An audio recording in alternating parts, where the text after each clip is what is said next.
বড় খারাপ লাগে, কষ্ট লাগে। আমার তরুণ ভাইরা, আমরা শুধু মুসলমান নামেই হইলাম, আমাদের আচরণের কাজে ইসলামের যেন লেশ নেই। ইসলামের বেশ ধারণ করতে লজ্জা লাগে, ইসলামের দায়িত্ব রাখতে লজ্জা লাগে। যুবক, তোমাকে কি করে বুঝাই? তোমার পরিচয় মুসলমান, অথচ ইসলামের কাজে তোমার লজ্জা হয়। ইসলামিক নাম রেখেছ, ইসলামের কোন কাজ নাই, অথচ মুসলমান কাকে বলে জানো? তোমাদেরকে একটা ছোট্ট ঘটনা শোনা। রোমানদের সাথে যুদ্ধ হয়। রোমের যিনি সেনাপতি, উনি রোমের যিনি সম্রাট, সেনাপতিকে অর্ডার করেছে, সেনাপতি যাও, রোমের ভিতর থেকে, মুসলমানদের ভিতর থেকে 20 জন সাহাবায়ে কেরামকে জীবন্ত গ্রেফতার করবা, মারবা না, আমার কাছে হাতে পায়ে বেরি লাগায় নিয়ে আসবা। সেনাপতি যুদ্ধের ময়দান থেকে 20 জন সাহাবায়ে কেরামকে হাতে বেরি লাগায়া, পায়ে বেরি লাগায়া রোমের দরবারে এনেছে। আমার ইয়ঙ্গার ব্রাদার্স, আমার মা বোন সবাইকে বলি, হাতে পায়ে বেরি 20 জনকে রোমের দরবারে হাজির করা হয়েছে। সম্রাট সিংহাসনে বসা, চতুর্পাশে হাজার হাজার সৈন্য, হাজার হাজার মানুষ লাঠি নিয়ে দাঁড়ায় আছে, অস্ত্র নিয়ে দাঁড়িয়ে আছে। মাঝখানে বন্দী অবস্থায় রোমের সম্রাট এই 20 জনকে ডাক দিয়ে বলে, O man, who are your leader of you? তোমাদের মধ্যে তোমাদের নেতা কে? দেখা দিয়েছে, হি ইজ আওয়ার লিডার, তিনি আমাদের নেতা। ডাক দিয়েছে রোমের সম্রাট, ডাক দিয়ে, হোয়াটস ইউর নেম? কি নাম তোমার? বলে, আমার নাম আব্দুল্লাহ বিন হুযাইফা। এই আমার ভাই, রোমের সম্রাট এই আব্দুল্লাহ বিন হুযাইফাকে অফার দেয়। অফার, আমার যুবক ভাইয়েরা, অফারের কথা চিন্তা করো, কেমন অফার! আজকে তো আমরা অফার পাইলে জুইকে পড়ি, খবরও থাকে না, হুঁশও থাকে না। আব্দুল্লাহ বিন হুযাইফাকে সম্রাট অফার দেয়, আব্দুল্লাহ, রোমের সাম্রাজ্য, এই সাম্রাজ্যে অর্ধেক সাম্রাজ্য এখনই আমি তোমার নামে লিখে দিব। শোনো, আমার একটা বিশ্ব সুন্দরী মেয়ে আছে, গোটা পৃথিবীর ভিতরে চ্যাম্পিয়ন, নাম্বার 1 বিউটি কুইন। এই সুন্দরী মেয়েকে তোমার সাথে বিয়ে দিব, আমি মরার পরে গোটা রোমের মালিক হয়ে যাবে তুমি। আমার যুবকরা, এরকম কোন অফার যদি কোন যুবকরা দেওয়া যায়, সব বাদ আগে তাড়াতাড়ি দেন। কথা কয় না? সবাই না, বেশিরভাগের অবস্থায় এমন। কথা কয় না, ঠিক কিনা? আমার যুবক তরুণ ভাইরা, বাস্তবে তো দূরের কথা, ফেসবুকেও যদি একটা সুন্দরী মেয়ে দেখে, আর কিছু দরকার নাই, এর আগে রিকোয়েস্ট পাঠা। আসলে যে ছেলে মেয়ের ছবি দিয়ে রাখছে খবর নাই, খালি মেয়ের ছবি দেখলে হয়, হুঁশও থাকে না। আছে না নাই? যুবকেরা কথা কয় না? এই অফার কত বিশাল অফার, কিন্তু কাজ কি? রোমের সম্রাট ডাক দিয়ে বলে, আব্দুল্লাহ, তোমাকে তোমার ঈমান ছাড়তে হবে, আমার খ্রিস্টান ধর্ম গ্রহণ করতে হবে। যুবকেরা, তরুণেরা, মুসলিম ভাইয়েরা, মা বোনেরা, মুসলমান যে পরিচয় দেয়, অবস্থাটা বুঝবেন। একটা ঘটনা এরা, রোমের সম্রাট হাতে বেরি, পায়ে বেরি, চতুর্পাশে হাজার হাজার যোদ্ধা অস্ত্র নিয়ে দাঁড়িয়ে আছে। এই বন্দী অবস্থায় আব্দুল্লাহ বিন হুযাইফা রোমের সম্রাটকে ডাক দিয়া বলে, ইয়া কিলাবার রোম, হে রোমের কুত্তা, মুখ সামলে কথা বল। আমার ঈমান নিয়ে একটা শব্দ উচ্চারণ করলে তোর জিহ্বাটা টান দিয়ে ছিঁড়ে ফেলবো। আল্লাহু আকবার। রাখবেন ঈমানদার, ঈমানদার যেটা হয়, সে একমাত্র পৃথিবীর কাউকে ভয় পায় না, একমাত্র ভয় পায় কাকে? জোরে বলেন, কাকে? রোমের সম্রাট। হাজার হাজার মানুষের সামনে যদি কেউ কুত্তা বলে রোমের সম্রাটকে গালি দেয়, রাগ হওয়াটা স্বাভাবিক না? অনেক বেশি রেগে গেছে, তেলে বাগুনে জ্বলে উঠেছে। সাথে সাথে সম্রাট ডাক দিয়ে বলে, করে এই 20 জনকে জেলের ভিতরে ঢুকাও। ডাক্তার একজন নিযুক্ত করে দেওয়া হলো, বলা হলো এদেরকে কোনো খাবার দিবা না, কোনো পানি দিবা না। জেলারকে বর্ণনা করা হলো কোনো খাবার পানি তাদেরকে দিবা না। ডাক্তার একজন নিযুক্ত করে দেওয়া হলো, এদের যখন দেখবা খাবার না খেতে খেতে, পানি পান না করতে করতে মারা যাবে যাবে ভাব, ওই মুহূর্তে আমাকে তুমি একটু ইনফর্ম করবা। আমার যুবক ভাইরা, আমার মুসলিম ভাইরা, একদিন, 2 দিন, 3 দিন করে করে 13টা দিন পার হয়ে গেছে। একটা লোকমা খাবার এই 20 জনকে দেওয়া হয় নাই, এক ফোঁটা পানিও দেওয়া হয় নাই। ক্ষুধার তাড়নায় সাহাবা ইকরামের অবস্থা এত করুণ, এত খারাপ অবস্থা, তারা হাতটা যে উঁচু করবে, এই হাতটাকে উঁচু করার শক্তিও তাদের বডির ভিতরে নাই। পায়ের উপরে ভার করে দাঁড়াবে এতটুকু শক্তিও তাদের পায়ের ভিতরে নাই। এই যে জবানটা খুলে জিহ্বাটা নাড়াবে, ওই জিহ্বাটা নাড়ানোর শক্তিও 20 জন সাহাবা ইকরামের ভিতরে নাই। চোখের পাপড়ি গুলো নাড়াবে, চোখের পাপড়ি গুলো নাড়াতে পারছে না, চোখটাকে মিলিয়ে তাকাতে পারছে না। ওই যে ডাক্তার রোমের সম্রাটকে ডাক দিয়ে বলে, রোমের সম্রাট, এই মুহূর্তে যদি খাবার না দেওয়া হয়, পানি যদি না দেওয়া হয়, এদেরকে মনে হয় আর বাঁচানো যাবে না। রোমের সম্রাট জেলারকে ডাক দিয়ে বলে, জেলার, যাও যাও, শুকুর একটা জবে করি, শুকুরের মাংস এই মুসলমানদের সামনে তুমি পেশ করো, আর পানির সাথে মদ মিশাও, মদ মিশানো পানি তাদের সামনে পেশ করো। তাদেরকে বলে দিবা এটা শুকুরের মাংস আর এটা মদ মিশানো পানি। যদি জীবনে বাঁচতে চাও, এই শুকুরের মাংস আর মদ মিশানো পানি ছাড়া বাঁচার কোনো উপায় নাই। আমার ভাইয়েরা, কিতাবের ভিতরে বর্ণনা এসেছে, জেলার বর্ণনা করে 13টা দিন না খাওয়ার পরে যাদের জবান দিয়ে কোনো শব্দ বের হচ্ছিল না, যারা কথা বলতে পারছিল না, জিহ্বাটা নড়াতে পারছিল না, তাদের সামনে হারাম খাবারগুলো পেশ করার কারণে জেলার বর্ণনা করে কোথা থেকে যেন তাদের বডির ভিতরে শক্তি আসলো। ক্ষুধার্ত বাঘের ন্যায় প্রত্যেকজন সাহাবায়ে কেরাম সিংহের মতো গর্জন করে বলে উঠল, ইয়া কিলাবার রূপ, হ্যাঁ রোমের কুত্তারা, হারাম খাবার সরায় ফেলো, হারাম খাবার যদি না সরাও, লাঠি মেরে খাবারগুলো ফেলে দিব। আল্লাহু আকবার। বাস, আমি আমার যুবক ভাইকে বলতে চাই, নিজেদেরকে মুসলমান বলে দাবি করে, সে হারাম খাইতে পারে না।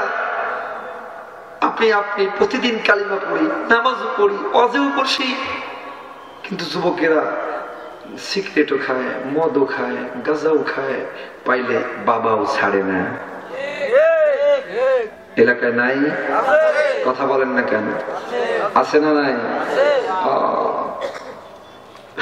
যুবক যারা আছে, my younger brothers, I request you from my heart, আমি আমার অন্তর থেকে তোমাদেরকে বলি, বিজ্ঞান বলছে, মেডিকেল সায়েন্স বলছে, কেউ যদি নেশা করে নিয়মিত ইয়াবা খায়, বাবা খায়, গাঁজা খায়, খায়, যুবকদের বডির ভিতরে লিপিড নামক এক প্রকার চর্বি থাকে, এই চর্বিগুলো গলে যাবে, তোমার জীবন যৌবন শেষ হয়ে যাবে, অল্প বয়সে হার্ট নষ্ট হবে, কিডনি নষ্ট হবে। আর রাসূল বলেছেন, লা ইয়াদখুলুল জান্নাতা জাসাদুন গুযিয়া বিল হারাম, যে বডিটা হারাম দ্বারা গঠিত সেটা জান্নাতে যাবে না। দুনিয়াও শেষ, পরকালও শেষ, দুনিয়াও শেষ, পরকালও শেষ, সবচেয়ে বড় খারাপ। শোনো, এখানে যারা আছো নিয়মিত সিগারেট খায় এমন অনেক মানুষ আছে, আমাকে বলুন, আপনারা যদি বিশ্বাস করেন, মেডিকেলে যায় ডাক্তারকে বলবেন, সিগারেট যারা স্মোকার, রেগুলার স্মোকার, তাদের লাংস গুলো দেখবেন, লাংস গুলো পচে যাওয়ার মতো অবস্থা হয়ে যায়, তাদের শরীরের ইমিউন সিস্টেম উইক হয়ে যায়। আমার ভাই, টাকার টাকা শেষ হয়ে যাচ্ছে, আপনি জান্নাতে যেতে পারছেন না। আপনারা বলুন, একটা সিগারেটের দাম যেটা দামি, এটা 15 টাকা, তাই না? আর এর নিচেরটা 10 টাকা, 12 টাকা। একটা ইটের দাম 7 টাকা, 6 টাকা। একজন মানুষ, আপনার অনেক যুবকে আছে, এক এক দিনে 3টা 4টাও খায়, একদিনে 4টা করে ইটও যদি আপনারা কিনতেন, এতদিনে বাড়িতে 3 তলা একটা বিল্ডিং হয়ে যেত। কথা বলে না? আপনার দুনিয়ার টাকাও নষ্ট, পরকালের জান্নাত নষ্ট। আমার থেকে আপনার থেকে হতভাগা কি হতে পারে? যুবক ভাই, আমি তোমাদের জন্য স্পেশালি কিছু কথা তোমাদেরকে বলতে চাবো, বলবো একটু পরে এসে। এইখানে মাঝখানের এই পয়েন্টে একটা ওয়াদা কি নেওয়া যাবে? আজকের পরে কোনো সিগারেট, নেশা, গাঁজা, ইয়াবায় হাত লাগাবো না। শোনো, where there is will there is way। ইচ্ছে থাকলে মানুষ পারে। You have to be determined। গত কয়েকদিন আগে কক্সবাজার মাহফিলে গেছি, গত বছর মাহফিলে বলে আসছি, 10 জনের মতো যুবক আসছে আমার সাথে দেখা করতে। হুজুর, গত বছর দাড়ি রাখতে বলেছেন, আর এর খুর লাগাই নাই। হুজুর, সিগারেট ছাড়তে বলেছেন, একটা টানও আর দেই নাই। সেই যুবক বলতেছে, হুজুর, গত জীবনে যত ভালো কেটেছে, আমার এই 1 বছর গত সব জীবনের থেকে সবচেয়ে ভালো কেটেছে। আমি তোমাদেরকে বলি, যুবকেরা, তরুণেরা যারা এখানে সবাই আমার সাথে একটা ওয়াদা নেন, আজকের পরে কোনো নেশায় হাত লাগাবেন না, সিগারেটেও হাত লাগাবেন না। আপনি এই ওয়াদা মন থেকে নেওয়া যাবে? হাত উঁচু করে আমার সাথে ধরেন দেখি। অনেকে উঠাচ্ছে না ভয়ে, পিছনে দাঁড়িয়ে তারাও উঁচু করে ধরেন না। আল্লাহ, জোরে ডাক দেন আল্লাহ। আমাদেরকে প্রত্যেককে নেশা ছাড়ার তৌফিক দিয়ে বলেন আমিন। নেশা মুক্ত জীবন গড়ার তৌফিক দেন বলেন আমিন। হারাম মুক্ত জীবন গড়ার তৌফিক দেন বলেন আমিন। মুসলমান ভাইরা, আব্দুল্লাহ বিন হুযায়ফা জীবন ঘনায়া যাচ্ছে, মারা যাবে যাবে ভাব, ওই মুহূর্তেও দাঁড়ায়া বলতেছে, হারাম খাবো না, লাথি মেরে ফেলে দিব। আল্লাহু আকবার। এই কথা যখন রোমের সম্রাটের কাছে গেছে, রোমের সম্রাট আরো রেগে গেছে। বলে কি, এত বড় স্পর্ধা কোথা থেকে আসে? এদেরকে ফাইনাল পরীক্ষা করতে চাই। এই যে পরীক্ষা, রোমের সম্রাট বিশাল বড় করে 10টা ডেকসি জাল দিয়েছে, বিশাল বড় বড় পাতিল। এই পাতিলের ভিতরে আগুন, তেল ছেড়ে দিয়েছে, নিচে দা দা করে আগুন জ্বলছে। আগুনের উপরে তেলগুলো টকবক টকবক করে ফুটতেছে। 20 জন সাহাবায়ে কেরামকে দাঁড় করিয়ে দিয়েছে লাইন ধরে। 3 জন, 4th নম্বরে আব্দুল্লাহ বিন হুযায়ফা। আমার ভাইরা লাইন ধরে দাঁড় করায় রোমের সম্রাট বলে, আব্দুল্লাহ, আব্দুল্লাহ, এখনো সময় আছে, আমার প্রস্তাবটা অ্যাকসেপ্ট করো। আমার প্রস্তাব যদি অ্যাকসেপ্ট না করো, ওরে আব্দুল্লাহ, এই যে ফুটন্ত তেল দেখছো, এই তেলের ভিতরে তোমাদেরকে নিক্ষেপ করে তোমাদের জীবনটা শেষ করে দেওয়া হবে। আব্দুল্লাহ ডাক দিয়ে বলে, রোমের সম্রাট, তুমি আমাদের জীবন কেড়ে নিতে পারো, কিন্তু কসম করে বলি আল্লাহ, তুমি আমাদের ঈমান কাটতে পারবা না। আমার যুবক ভাইরা, আব্দুল্লাহ বিন হুযায়ফা সহ 20 জন দাঁড়ায় রোমের সম্রাটের অর্ডারে একজন একজন করে ধরে ধরে ওই ফুটন্ত তেলের মধ্যে ছেড়ে দেওয়া হচ্ছে। চিন্তা করে দেখেন, ফুটন্ত তেল টকবক করছে, হাজার হাজার মানুষ একজনকে ধরে ধরে ফুটন্ত তেলের ভিতরে ছাড়ছে। একজনকে যখন তেলের ভিতরে নিক্ষেপ করছে, টকবক টকবক করা তেল, সাথে সাথে গোস্ত আর হাড্ডি গুলো আলাদা আলাদা ভাজা ভাজা হয়ে গেছে।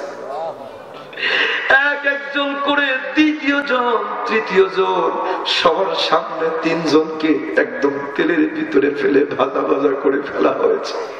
4th নম্বরে আব্দুল্লাহ বিন হুযায়ফা পালা। আব্দুল্লাহ বিন হুযায়ফাকে ফেলার জন্য নেওয়া হচ্ছে। আব্দুল্লাহ বিন হুযায়ফার চোখের কোণা দিয়ে একটু একটু করে পানি বের হচ্ছে। এবার রোমের সম্রাট ডাক দিয়ে বলে, আব্দুল্লাহ, আব্দুল্লাহ, তুমি বুঝি মৃত্যুর ভয়ে তোমার চোখ দিয়ে পানি ঝরছে? ওরে আব্দুল্লাহ, এখনো সময় আছে, তুমি যদি আমার প্রস্তাবে গ্রহণ করে নাও, তোমাকে আমি ছেড়ে দিব। আব্দুল্লাহ বিন হুযায়ফা ডাক দিয়ে বলে, আরে রোমের সম্রাট, না না না, তুমি যে আমার চোখের ভিতরে পানি দেখছো, এটা কোনো দুঃখ বা মৃত্যুর ভয়ের পানি না, এটা আমার আনন্দের চোখের পানি। এটা কিসের পানি? কারণ আল্লাহর জন্য যারা জীবন দেয় তারা মৃত্যুকে কখনো ভয় করে? কথা বলে না। যারা ইমানদার তারা কখনো মৃত্যুকে ভয় করে?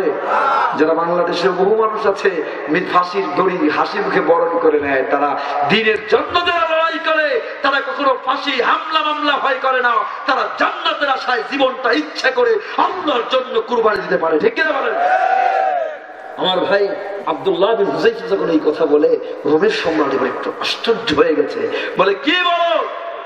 রোমের সম্রাট ডাক দিয়ে আব্দুল্লাহ বলে, রোমের সম্রাট, তুমি ভাবছো আমি আমার মৃত্যুর ভয়ে চোখের পানি ঝরাচ্ছি?